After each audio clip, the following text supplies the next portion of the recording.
name is Ash. And I'm Callie. And welcome to Paved with Gold, the Eating Disorder Recovery Podcast. I would like to acknowledge the traditional landowners on which Callie and I are recording and extend the same respect to the traditional custodians of the lands from which you are all listening. Always was, always will be Aboriginal land. Today, we are extremely excited to host our very first guest on the show, and what a high bar we are setting. Our guest today is an extremely inspirational person. She is a politician, a proud trade unionist, a registered nurse, a mother, and an advocate of mental health with a lived experience of anorexia nervosa and type 1 diabetes. She is a newly elected member of the New South Wales Legislative Council and a representative on the New South Wales Labor A Healthy Society Policy Committee. It is my great pleasure to introduce the Honourable Emily Suvaal MLC. Welcome to the podcast. Welcome. Thanks so much for having me, Callie and Ash. It's a privilege to be here. We are so happy to have you. Your inaugural speech to Parliament was incredibly moving, and thank you so much for speaking about your personal experience. And it's so wonderful that we have a voice like yours, one of lived experience in the role that you have and in a place that can actually make change, which is really, really exciting. I'm going to link your speech and your address in the show notes, as well as your recent spotlight in The Guardian. It is very powerful viewing and reading. So I think everyone should check that out. I may have cried when I watched your speech. I think I watched it on Tuesday, and I sent Ash a message and was just like, great, like I'm working today. Was not prepared to cry today. Thanks.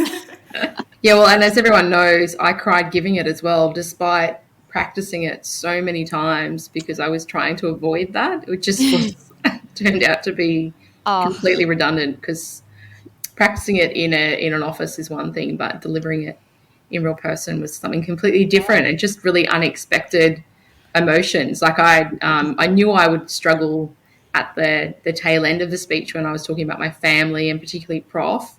But yeah, not like right at the start. It really caught me. It caught me too. Yeah. Yeah, it's just showing that sort of vulnerability, and it can be so overwhelming and come up in so many different ways. I know some people laugh when they get nervous, other people cry, and just other people can just manage to switch it all off, which props to them.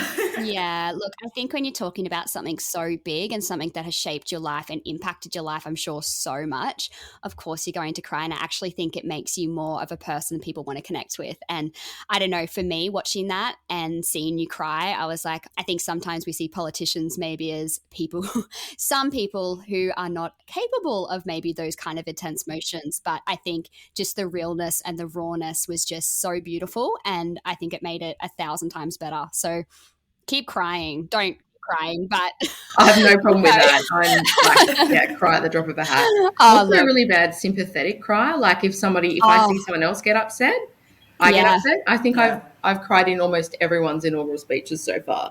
What was some of the response to your address? It was really heartwarming response. You know, like obviously immediately afterwards, everyone sort of came up and said congratulations, and one or two of the other members of Parliament and some of the people working in Parliament thanked me and shared their own stories of lived experience with a mental illness themselves or a family member or, you know, all sorts of things. So I think it was really like a really validating experience because I know I was very nervous leading up to it about whether or not I was doing the right, I don't know if the right thing's the right word, but, you know, it was a lot to divulge. So, and, you know, really the first time I'd sort of divulged it in any situation. So it was a huge relief.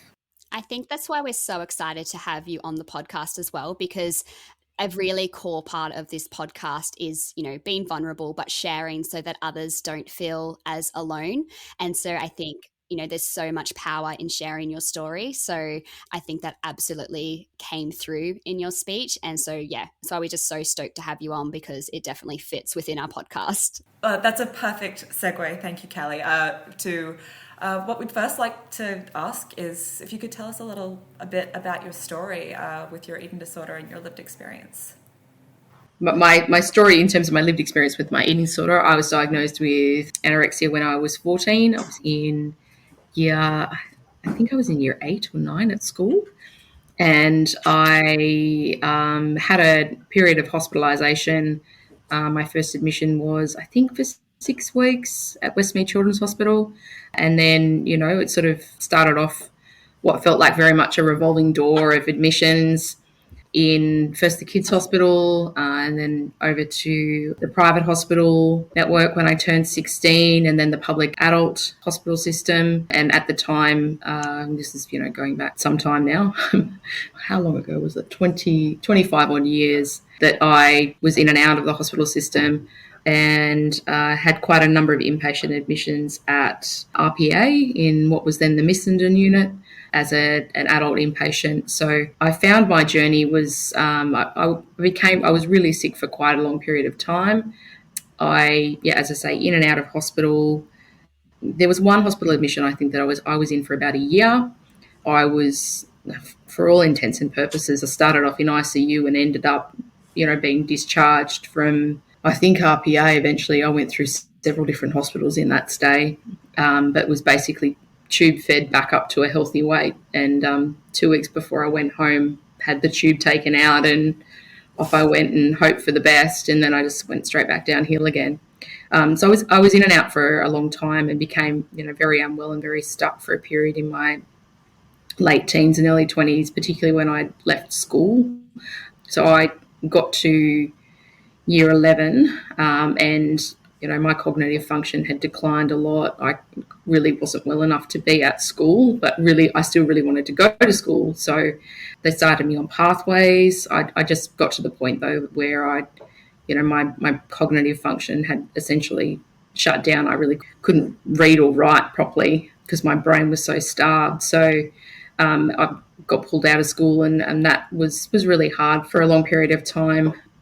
I remember feeling really stuck for a long time, and like things wouldn't shift, and I was just very much a mouse on a wheel. And a lot of my memories are very vague from that time, but there's bits and pieces that sort of stand out along the way, usually for quite traumatic reasons. Is the reason that I remember like that specific moment in time. They're not particularly happy memories, but most of the time it's just kind of like a blur. Until, I would have had hundreds of hospital admissions, but eventually in my, early mid-20s, I was being discharged again from RPA, and there was really nowhere for me to go because my family went through a lot, my mother in particular, with me being unwell, the enormous toll it had on her, on my siblings. I'm one of 4 children. I've got an older sister, a younger sister, and a younger brother.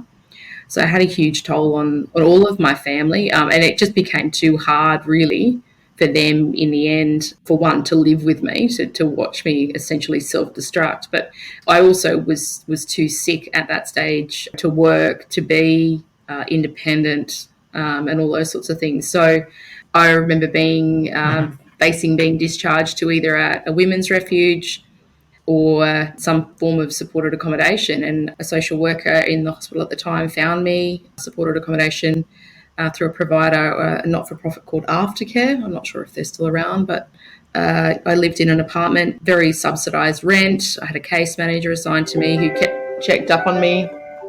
Yeah, that was sort of the beginning of my pathway to recovery, but feeling like I sort of had, there's many rock bottoms along the way, and those are, usually the things that I remember, the kind of traumatic times of, seclusion rooms or being scheduled or whatever else, being physically restrained and all that horrifying stuff that you hope people don't really do anymore. Now I've learned that how horrifying and traumatic it can be, but, not really feeling like I had anything left. Like I just completely felt like I'd lost everything, including my family. My family were probably that was the biggest thing. Of course. Didn't even want to talk to me because it was just so hard for them. And I can imagine now that I'm well, I can certainly, and particularly being a parent myself, I can understand how and why. Like I wonder how on earth they put up with me for so long. It's such a selfish illness, it's not selfish, but like any mental illness, it's all consuming. It's the most important thing in your life, almost. It is. You become so protective of it. It's so controlling and so rigid and so... Yeah. And sometimes it can be so hard to separate between you and the eating disorder. and sometimes when it gets really bad, it just gets so fused together and you don't even know. Yeah, well, and I Yeah. kind of lost that along the way. I could not separate the Yeah. two. And my mother, to her credit, always insisted that Yeah. she could and she knew, Yeah. but I really couldn't. Like Yeah. but I don't even remember ever trying to, because I just was so stuck and Yeah. blinkered and rigid in my thinking.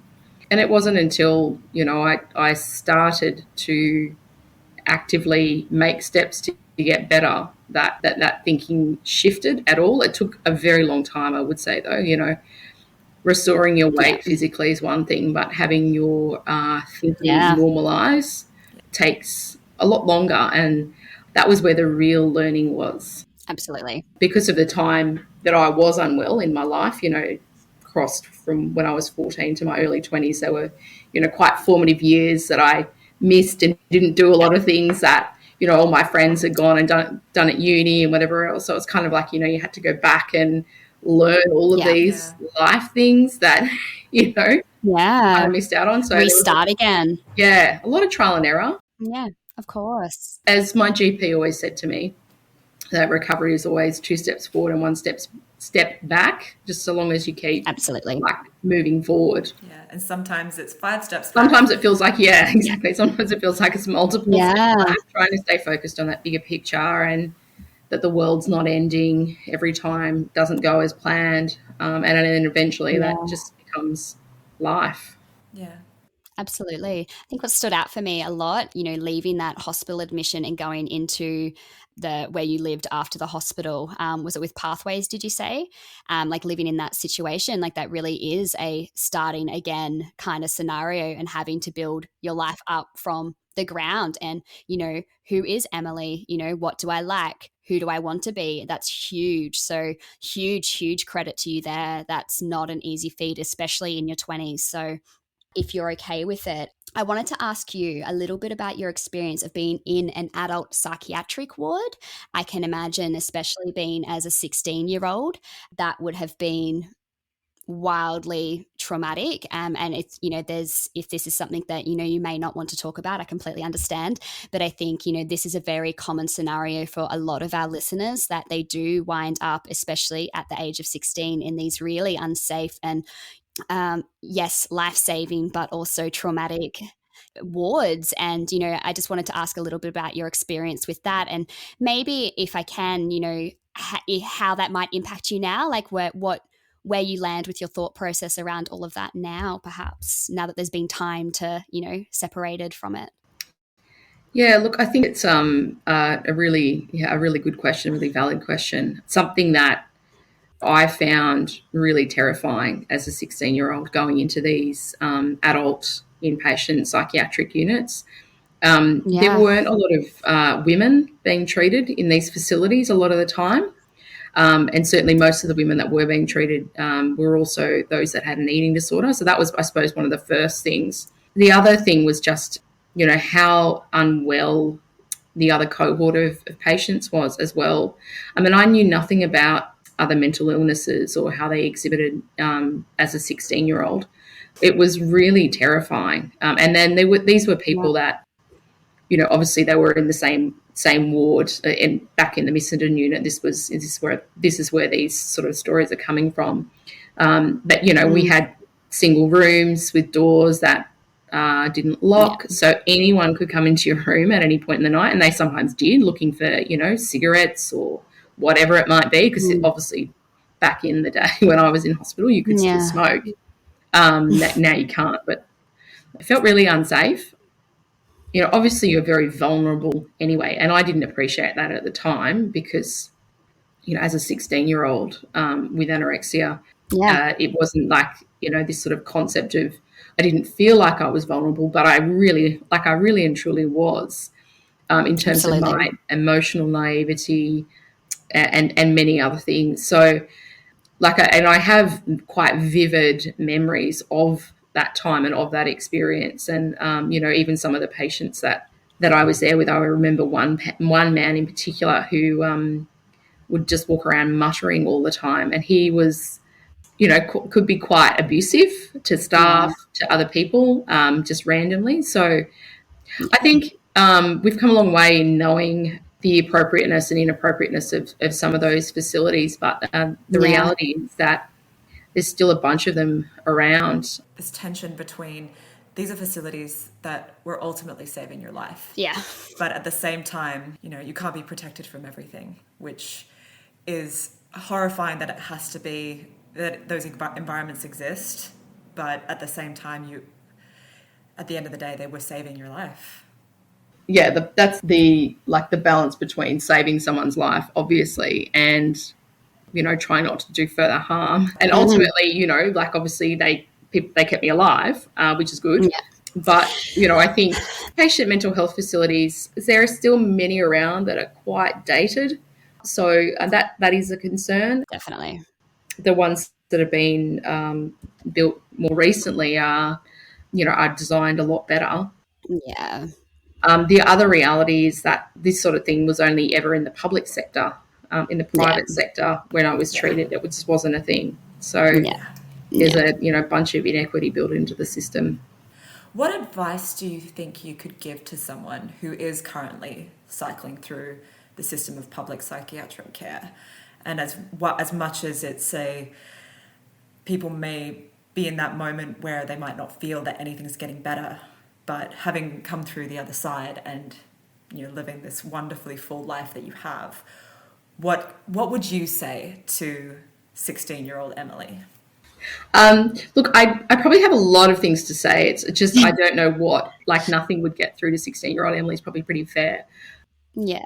But I suppose for people that are kind of toying with the idea or entertaining the idea of, some form of recovery, whatever that might look like, I suppose it's to say that, one of the things that I feared the most when I was unwell was losing this sort of concept of losing control, of feeling like I wasn't in control, and feeling like I had control taken away from me. It's not to say that sometimes I didn't actually feel quite relieved to relinquish that control when I was eventually admitted to hospital, and there was that sort of enormous sense of relief that I no longer had to feel like I had to be intent on that pathway of destruction, and that I had someone else that was essentially making decisions for me.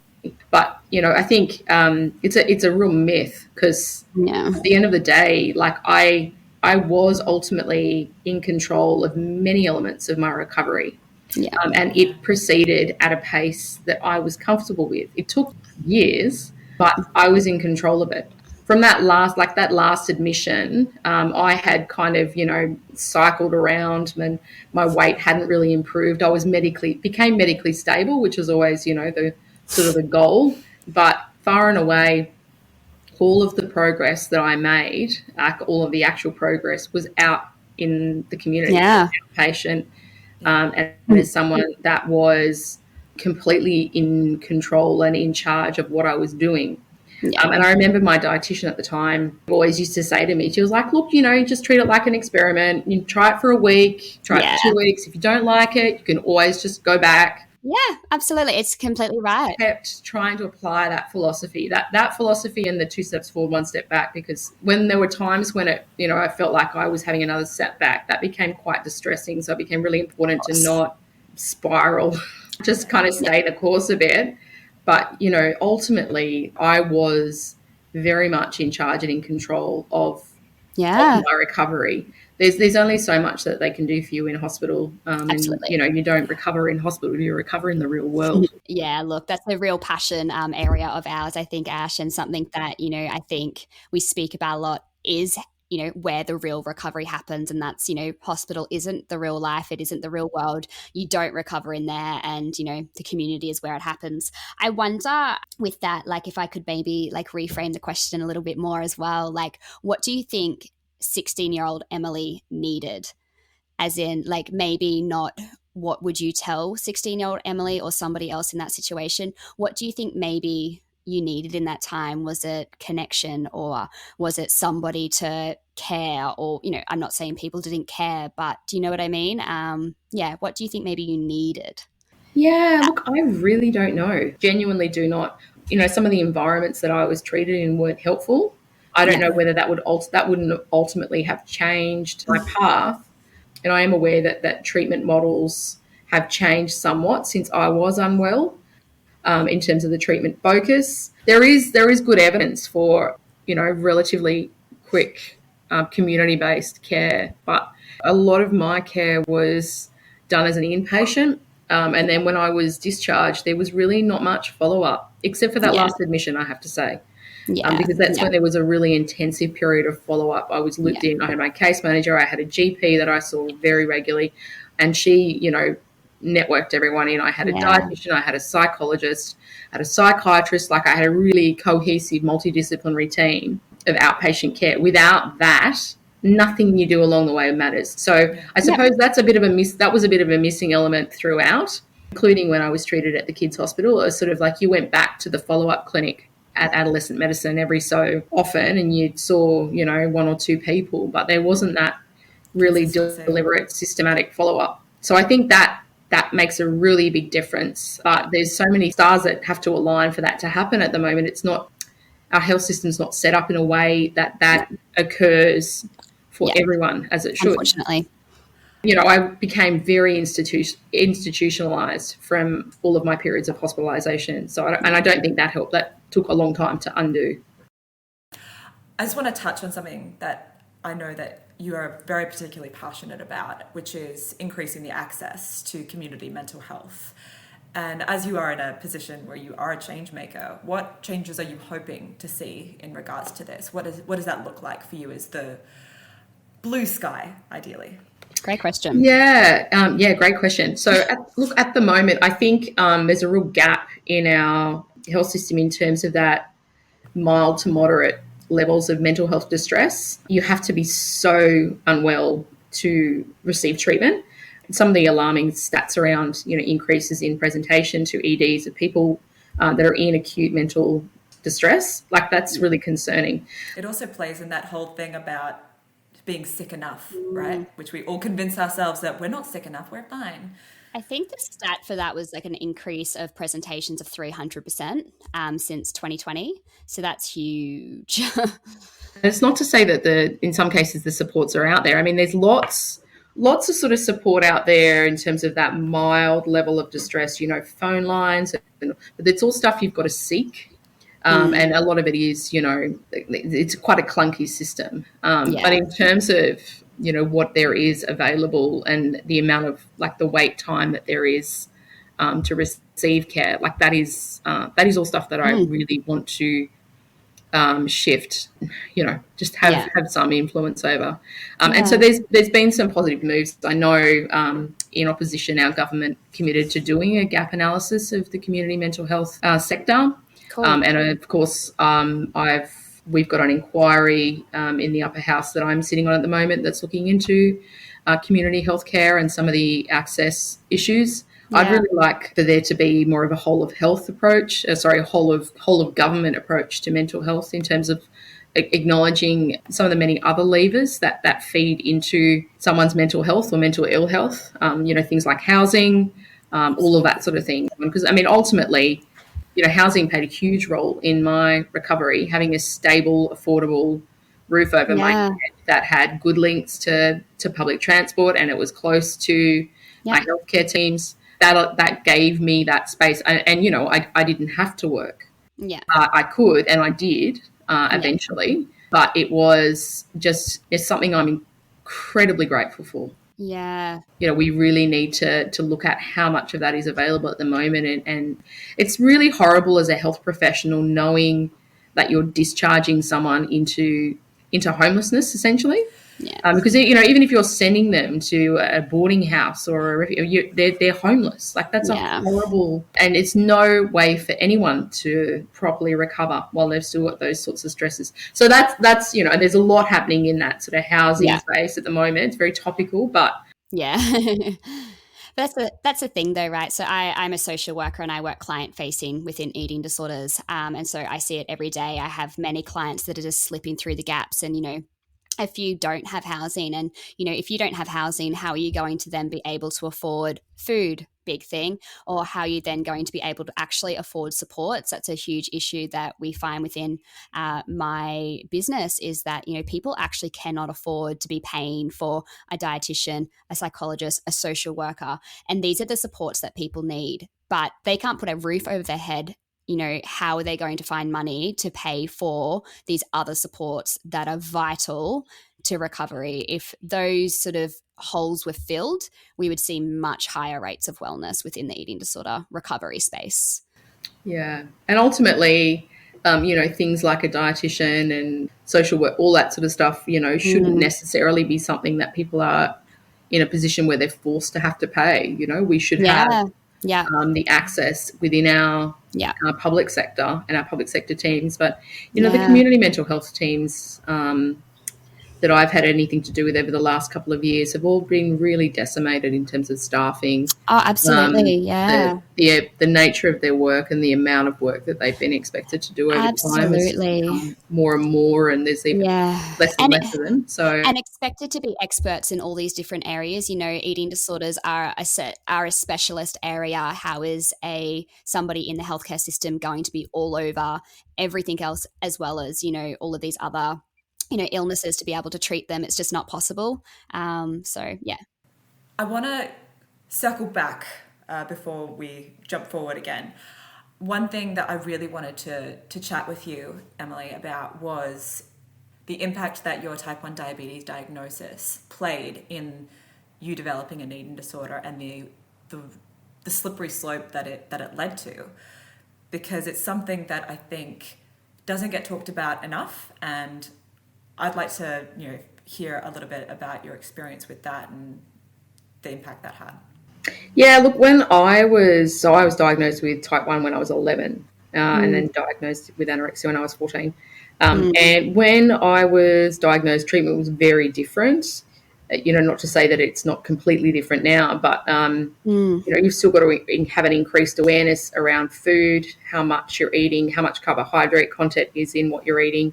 But back when I was diagnosed, it was quite rigid. You know, insulin pumps weren't a thing. Continuous glucose monitoring wasn't a thing. Those are things that have really helped improve people with type 1's lives. But, you know, being taught how to count carbohydrates when you're 11, to eat the same sort of things every day, eat a low-fat diet, which is all stuff that I did. But as someone that was, you know, became quite diligent and perfectionistic, and like it was an unhealthy increased awareness to have. Especially as an 11-year-old. Yeah, and it was a difficult age, you know, entering puberty as well.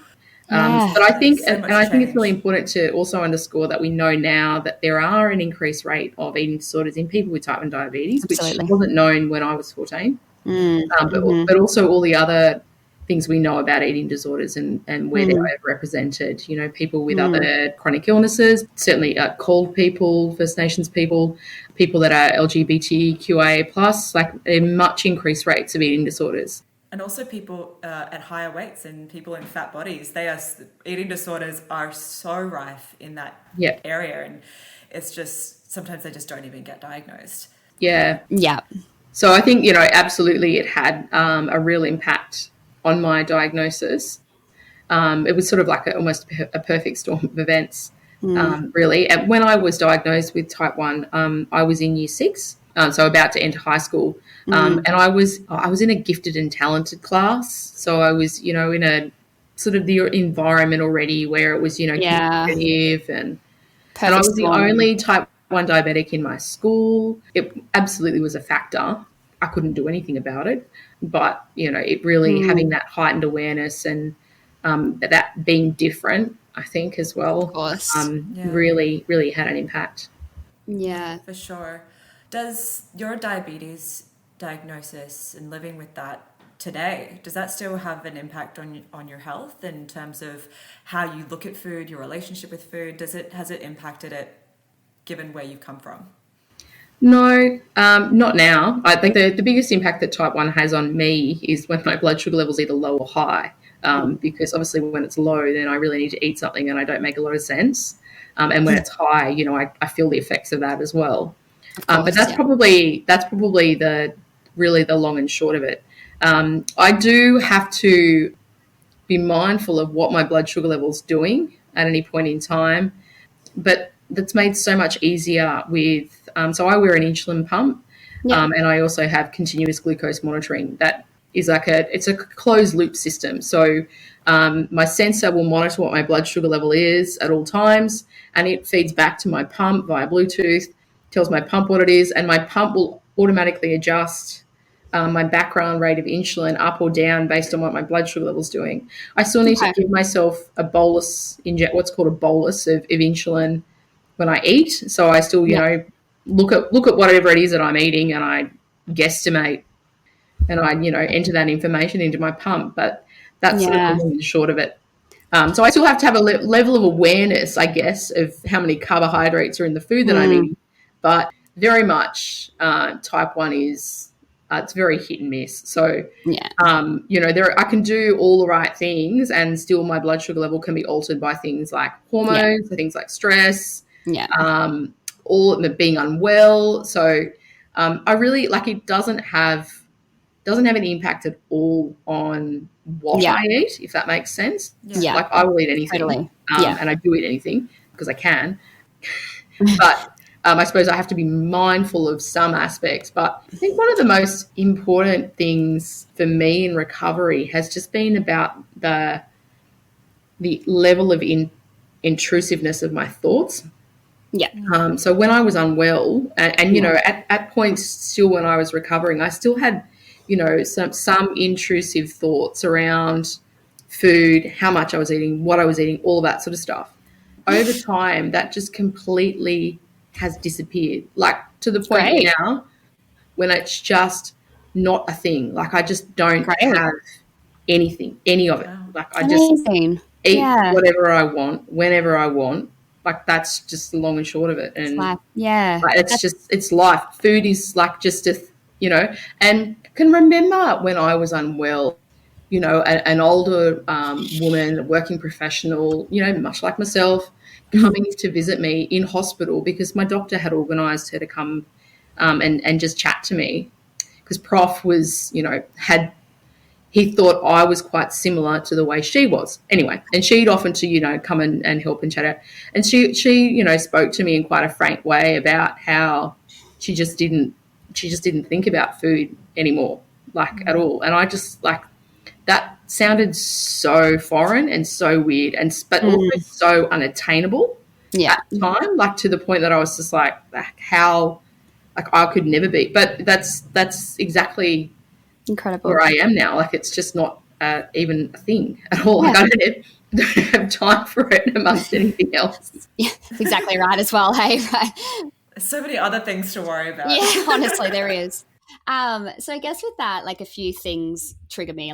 One thing that triggered me with all of that is how desperately we need screening for, so many different things. One of those being diabetes. Why aren't we screening for eating disorders perhaps, and, keeping track of that throughout one's, journey with diabetes. But also, I just wanted to ask you about your 2 young boys, basically, and motherhood and maybe pregnancy, etc.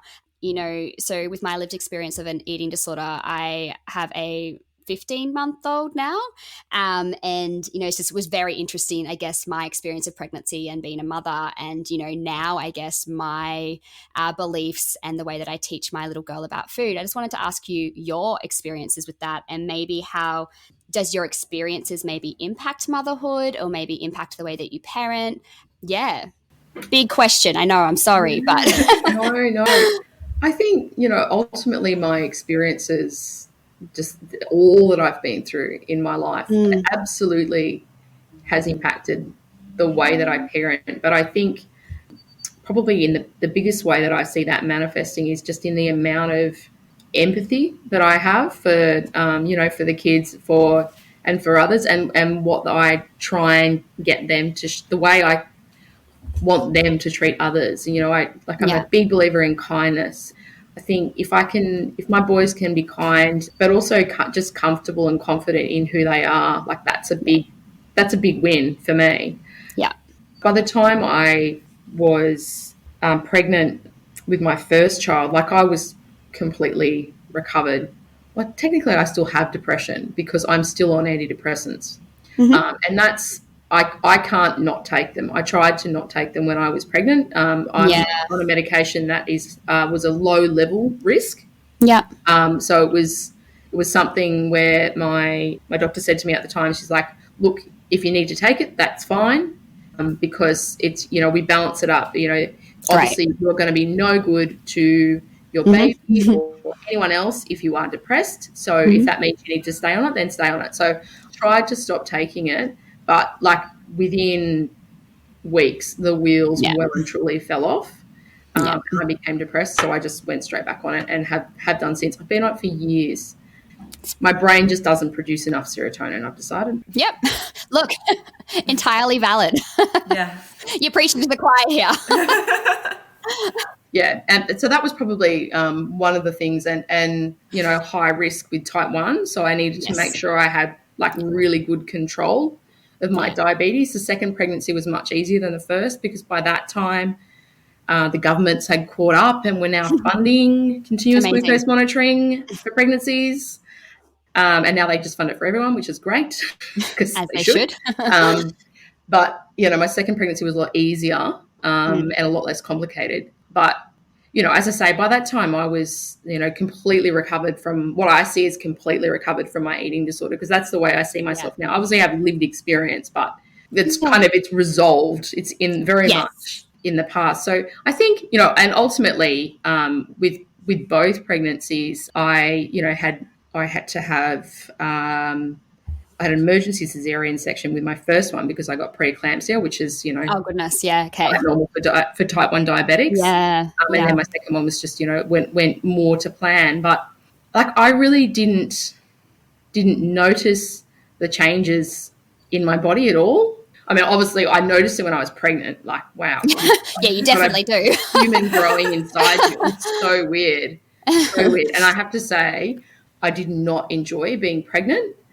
It's not normal. It was definitely worth it. Definitely worth it, right? Oh, absolutely worth it. It's just I just was not normal. Good pregnant person. I was tired all the time. I got really edematous, and like looking back at photos now of me, like in that sort of 12 months post, like I put on a lot of weight with both my kids. The first one, I put on a lot of weight as well because I had preeclampsia. I had a lot of fluid retention, but I really didn't even notice at the time. Isn't that great? So it was. I think just I think that's a testament to just how different how different your mindset was. Yeah, well, I mean, my bit of a nerdy rant about, brains being like Play-Doh, like you have just remolded your brain to be. Yeah, rewired my brain. Yeah. Exactly right. I had a psychiatrist that used to talk a lot about that, about strengthening neural pathways. Yeah. You can absolutely do it. Like you need to just practice. Keep reinforcing it and keep reinforcing it and keep reinforcing it. And eventually it just becomes a pathway. Yeah. It's repetitive and it's super boring, but you just have to keep being repetitive and boring. It's not exciting. I think that's one of the other really terrifying things about having kids, though, is just like their degree of neuroplasticity. Like they've got, I feel like this is a lot of pressure, and it's all completely self-imposed pressure. Absolutely, but like, oh my gosh, don't stuff this up. Like the mum guilt, like that's such a thing. It is. It's definitely a thing. I'm sure it doesn't go away ever. But the most ridiculous things as well, right? Like, oh no, I've gone to the grocery store without my child. Like, come on now. I've dared to, have some time to myself and look after myself. How ridiculous. How dare you? Yeah, going to the grocery store is just a chore. Like no one should feel bad for doing that ever. Oh, sometimes it's a treat. Come on. You sit in that car for that little bit too long and it's nice and quiet and you do. And that's normal too. What a treat. One last thing, and then I want to loop back into, we kind of talked about it, but anyway. One thing that you mentioned in your inaugural address, as well as, you touched on briefly, was the impact that your health had on your schooling, and that, I think we're all perfectionists here, and that you were quite hard on yourself for being unable to complete your high school education, and it did end up causing you to have to leave school. And as we know, obviously, eating disorders have a tendency to affect younger people and can very often, not always, but they can very often interfere with scholastic achievements. Can you tell us a little bit about how you look back on that time now, what you learned throughout the whole process, and maybe for anyone who's going through that kind of experience right now. Yeah. So obviously, yeah, it did have a big impact on my schooling. And I was really hard on myself when I was pulled out. Well, I was really hard on myself when I started Pathways because it was different. I wasn't in the same classes as my peers. Yeah. I didn't, attend the same things as them. So that was hard. Yeah. But then when I ultimately, had to leave school, that was really devastating because I just sort of lost all structure from my life, and I had really sort of nothing else to focus my energies into. But my eating disorder. Well, that's what I thought, at least. That's what it felt like at the time. And I really, for a long time, felt like I wouldn't get anywhere because there was so much emphasis, particularly on the school that I attended, was so much emphasis on doing your higher school certificate and getting a good result and making sure that you got into, medicine or law or whatever it was. There was a lot of pressure, and I don't even know where that came from. Like, I feel like it wasn't at all from and in hindsight, it wasn't at all from the teachers. It was just very much an environment that was created somehow. Yeah. When you're in year 12, year 11, or even like year 10, you just have this expectation. And maybe it's, I guess I'm talking for myself personally, having seen my parents who were both high achievers and seeing everyone around you who are high achievers, you wanted to do that too. And it felt that the expectation never was said. Yeah. It was set in your mind because you wanted to be just like everyone else. You wanted to please your parents. And, this thing of perfectionism, no one likes to fail. No one likes to feel they're not doing well. And trying to avoid that at all costs. It's really important as well, Ash, in what you're saying. There wasn't another narrative as well. There wasn't anything to counter that. What else do you do? Anyone saying, hey, like, you don't need to finish school. Like, you can still... You don't need to do year 10. And if you were, there's a narrative of the dropout, the dropout is dropout. Yeah. Yeah. And I remember that pressure. And I think maybe perhaps still a very pointed thing that's occurring of, by 11 or 12, you need to figure out what you're doing with your life. Like, I'm 16, 17. Why would I know what I want to do with my entire life? Like, why am I, I haven't decided what I want to, why am I going to university next year and, deciding on a career? Like, I'm 17. Yeah. You have to pick something now that will determine the rest of your life. Like, that's a lot of pressure. And I'm 40 this year and I still haven't decided, really. Right. I'm doing this thing now, right? Yeah. But, who knows? Who knows where this will take me? I'm completely open to, what it is. And absolutely. I certainly would not have known or decided, or even it wouldn't have ever occurred to me that I would end up doing something like this when I was 16. Absolutely. So I think having some perspective around that, and obviously, over the passage of time, I can look back now and go, well, the HSC really isn't the be all and end all, and it's not. And really you can do whatever you want regardless. But I think that's still, there is still that kind of myth. You'd have to go to university. You've got to do this. You've got to do that. University was great for me. It was a really crucial step in my recovery. And I learned so much more than, the curriculum, if you like. I learned so much in the time that I was there. I was going to ask about that, if that's okay. I guess for a lot of people maybe who are in the situation of, having to drop out of school because of their eating disorder, of being unwell for whatever reason, where you are at the moment, right, is quite inspirational for people. And I'm wondering, how from there, you dropped out of school, did you get to now? Obviously, we've heard about the recovery part of it, but you went to university, you did all of that. What, I guess, drove you to do that? And how did you kind of get to where you are? Because I think a lot of people think, we drop out of school, my life is over, my eating disorder is my life, and I can't do anything else. And I think you've proven otherwise. So I just want to hear a little bit about that. Yeah, so I think, talking about that sort of recovery process, and when I, as I say, when I first moved to Ashfield and was in supported accommodation and all of that sort of stuff. Got my first job again, and then, started working more. I think being engaged in work and in the workforce was an important first step. I got, started off in retail. I got another job eventually working for Australia Post. And then I moved on and did some other things. So I think that was sort of the important first steps. Having a regular permanent job, which I did, was really important in setting the foundations in terms of my confidence to be able to go and do things. Because I didn't read a book for years because I couldn't. I literally did not have the cognitive power, the staying power to read a book or a paragraph, let alone a book. Yeah. So I, became it really destroyed my confidence in my ability. And so that took quite a while to reverse. And obviously it took a while and it took a lot of nutrition to reverse that. But one of the important things, I think, and, it was, I started to have, relationships with other people, and an ex-boyfriend of mine who I went to school with at the time. I dated him in my recovery years, but he also went to school with me back in the day. Yeah. Just happened to randomly run into him one night. Full circle.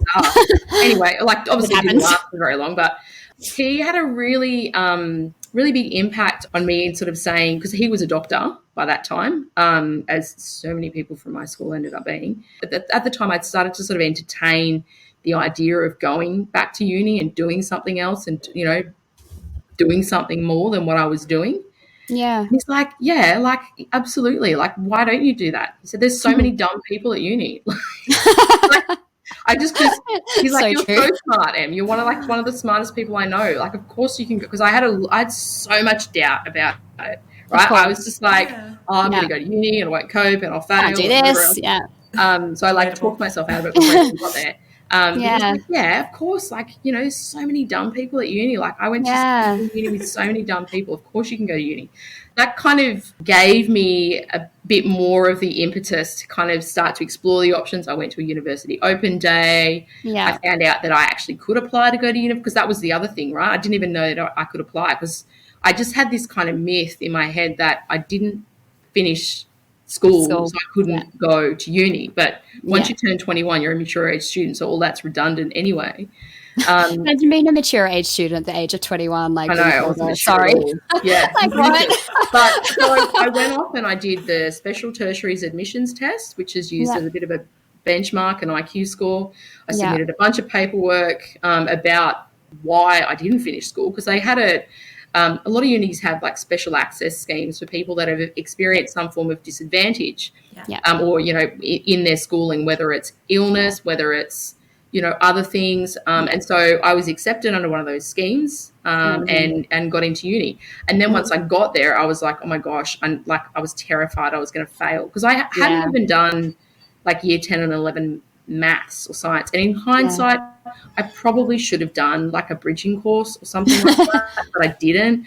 But anyway, so I started, and then I realised how many gaps I had to fill. And I started in a science degree, and my first subjects were chemistry and a biology subject. And so chemistry, I was I can remember going to my first lecture and just being like, I'm going to fail. Yeah, what a good intro to uni. It was like another language, because I hadn't really done much in terms of chemistry.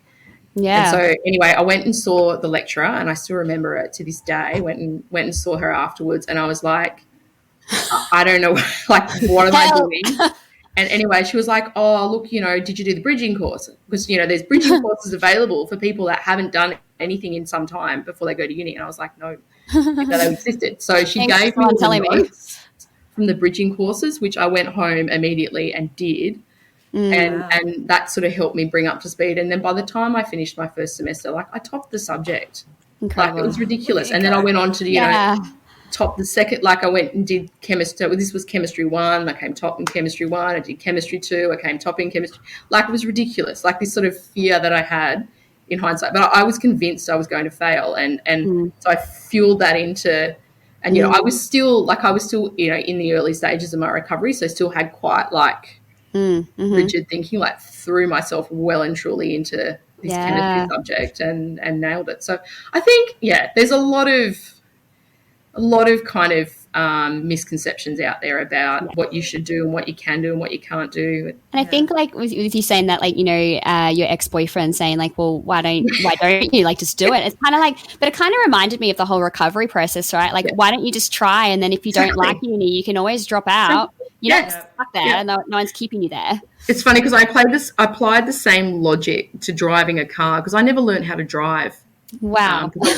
I was in hospital for so many years, and that was all around the time people learned to drive. And then when I came out of hospital, I didn't live with my folks. I didn't live with anyone who could teach me. Yeah. So when I was 28, I got my learners for, I think, the second time. I think I managed to get them one time in the past. I got my learners, and also when you were over 25, at the time I got my license, you didn't need a logbook. You didn't need a minimum number of hours. Perfect. Yeah. So I just paid for driving lessons, and I literally had 12 hours of driving lessons from this amazing instructor. He was the most wonderfully patient man ever. Yeah. Yeah. And I got my license. But applied the same logic. I'm like, there's so many people out here on the road, Emily, that can drive. So many of them are so dumb. Like, really? You can't drive? Like, are you kidding me? Like, you can do it. Like, God forbid, you know, so many people can drive. And then fail. Like, I know, right? So we must not fail. Like, oh my goodness. Like, how much do we learn when we fail anyway? So Very similarly, I learned how to ride a bike for the very first time this year at the age of 31. It was the cutest videos ever, honestly. Honestly, for me, it was children can do this. Come on, literal children can do this. My 4-year-old rides around and does it like no fear. Probably should have a bit more fear, right? Like, I know. Oh, honestly, yeah. Oh, I love that so much. I want to close this out. We could talk for hours on this, I'm sure, but your time is extremely precious, so thank you for giving that up. We acknowledge that being fully recovered looks so different for so many people, and I know that we've touched on this very, very briefly, but if you wouldn't mind, what does being fully recovered look like for you today? What are you able to do once you gave up your eating disorder, and what do you fill your time with, and what does it look like for you? How has it made a positive impact on your life? How has life been, basically? Yeah. Life is chaotic, but life is good. You know, like I said before, like I don't even think about I don't think about food or like any of that stuff anymore. Like it's just, life is so good. It's so full. It's sometimes too full. I have to be quite selective about what I try and throw myself into because I think one of the other risks, a lot of people with eating disorders are really, really driven individuals and people that, push themselves too hard. Like I have to manage that and my own burnout. And I do, like I know now when I've hit my limit and I just need to kind of, but my therapy now is, things like I will go shopping and spend way too much money on clothes.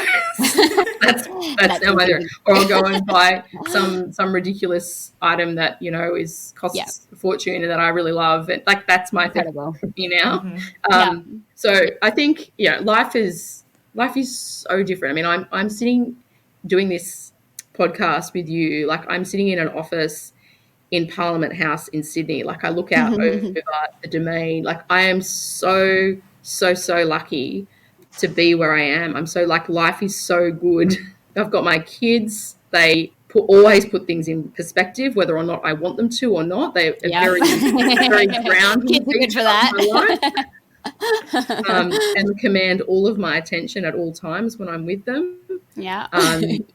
We love that. But, it's just,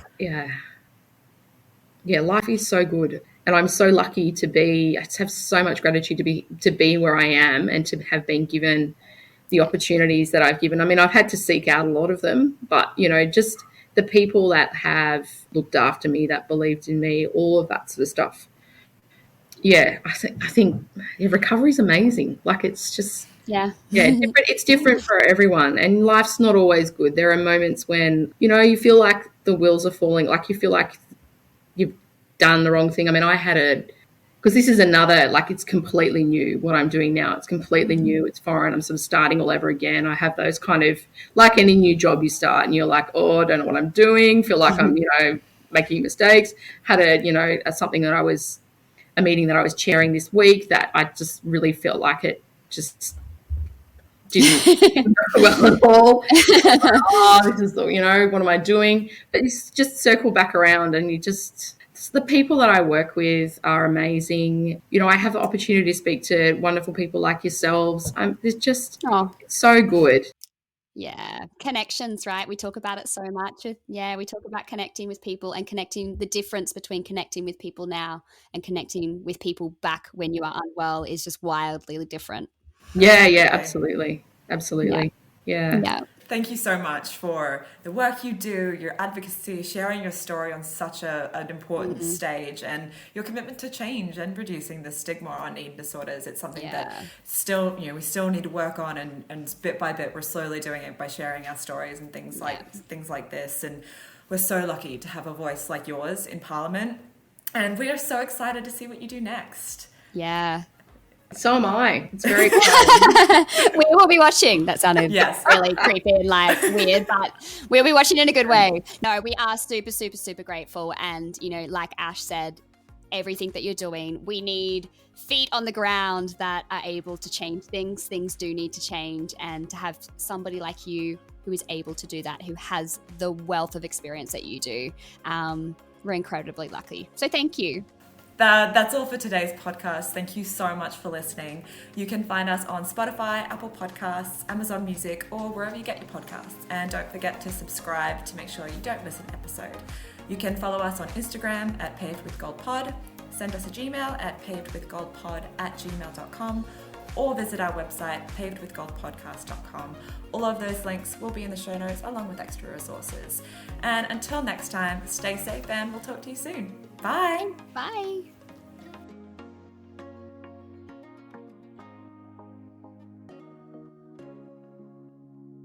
This podcast is general in nature and has not taken your personal circumstances or medical history into account. We are here to share our own experiences and the things that we have found helpful throughout our own personal recovery journeys. Please remember that each person's journey and circumstances are different, and not all of the information contained in this podcast may be relatable to you. It's important you consult your own GP or recovery team to seek out tailored advice before making any important decisions relating to your own health and recovery process. If you have found any of the content in this episode distressing, please contact your care team or a medical professional. If you or someone you know is in crisis and needs help now, please contact emergency services in your region immediately.